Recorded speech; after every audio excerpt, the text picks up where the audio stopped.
Môžem sa na to pozerať? Ani ja. Ani ja. Zvládli sme to. To je samozrejme. Letíte predsa s kráľom krídel. Iba jedno ma mrzí. Viete, nemám dobrý pocit, keď niekde pristanem bez havárie.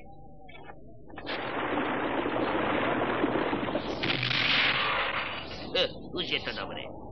Nie. Vezmite si toto a choďte hľadať lietadlo. To mám liesť po skalách až dole, čo? Poznám aj rýchlejšiu cestu. Už idem, šéfko, už idem. A ty poď, pozrieme sa tam. Pozri na to.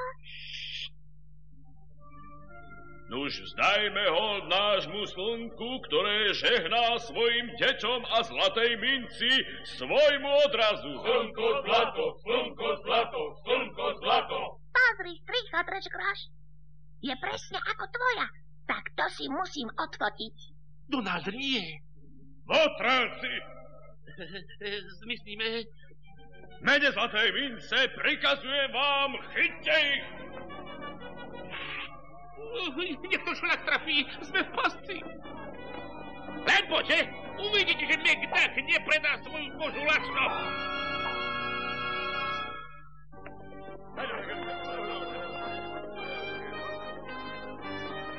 Tak poďte vy spabelé papule, narobím z vás pašírky.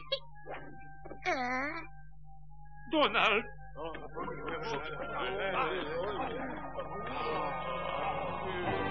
Slnko, zlato, slnko, zlato, slnko, zlato, slnko, zlato, slnko, zlato. Kristo hrmivý, myslia si, že ja som ich kňaz. Čo sa deje? Konečne som našiel ľudí, ktorí si vážia peniaze tak ako ja. Teda aspoň tento. Prečo tu všetci klačíte? Prikázal som vám, aby ste ich chytili. Nie, to nie je možné. Aj on má mincu. Slnko, zlato, slnko, zlato, slnko, zlato. Nie, deti moje, on je náš nepriateľ. Odteraz sú to aj moje deti. Vyzerá to tak, zatiaľ. Vitaj medzi nami, priateľ kňaz. Ja som Joachim Slowly, tvoj úctivý hostiteľ.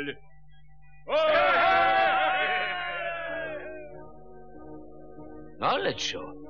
Juhoamerická osada. Ale je tam ako si ticho. Tu niekde by malo byť lietadlo.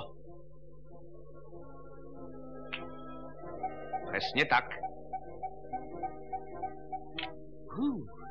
Zdá sa, že sme dolietali. Bože, to tu vyzerá. Ešte šťastie, že nikto nie je doma. V poriadku, ty stará vyprsnutá kačica. Chcem tú mincu skôr, než ma pripravíš omot nad týmto zaostalým národom. Ako sa to rozprávaš s mojím strýkom, ty hňup? Čo povedal? Že ti jednu vrazím, ty plecháč Ja plechový. to vybavím, Donald. Skôr, než s tebou začnem vyjednávať, mám niekoľko otázok. S tebou nemienim vyjednávať. Pozri, Joachim, viem, že nie si zvyknutý sa podriadovať, ale tento raz budeš musieť, lebo ináč ti nedám mincu. V poriadku. Čo teda chcete vedieť, signor? Všetko. Moja rodina tu žije už 400 rokov. Všetko sa to začalo, keď môj predok Marcin Slowly a jeho spoločník ukradli obrovský poklad z údolia